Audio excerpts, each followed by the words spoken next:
Of course, this question of the people's vote could take up the basis of an entire debate by itself, so I will briefly outline the reasons why at this stage it is both impossible and undesirable. Firstly, it is simply too late. We are 3 weeks from when we're supposed to leave the EU.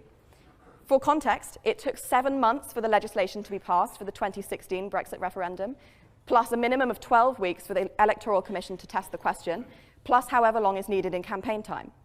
It is simply impossible to have this referendum without a significant extension of the Article 50 deadline. And this is not as easy as it seems. As already mentioned, there is not a majority for this extension in Parliament. Even if there was, it would require the EU's agreement, and they are unlikely to grant us more than about 3 months due to the European Parliament elections in May. This is hardly enough time to renegotiate a deal or enough time to have a second referendum. Secondly, there is really no clarity on what a second referendum would even look like. What would be on the ballot paper? I assume that its major proponents, like Lord Adonis, would insist that Remain was on the cards. But if it was, this is undoubtedly reneging on the democratic decision that was made in 2016.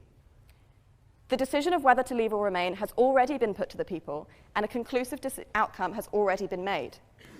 You do not have to be a Brexiteer, and I certainly am not one, to be a Democrat and to understand that the will of the people must be respected in this circumstance. Representative democracy is built around us electing politicians to decide policy for us. And in this example, we were even allowed to inform the decision in the first place.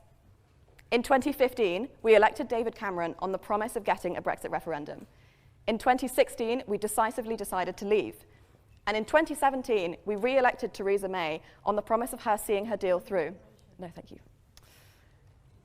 A second referendum would be undemocratic, would delay negotiations, and would risk another few years of a divided country, whatever the outcome may be.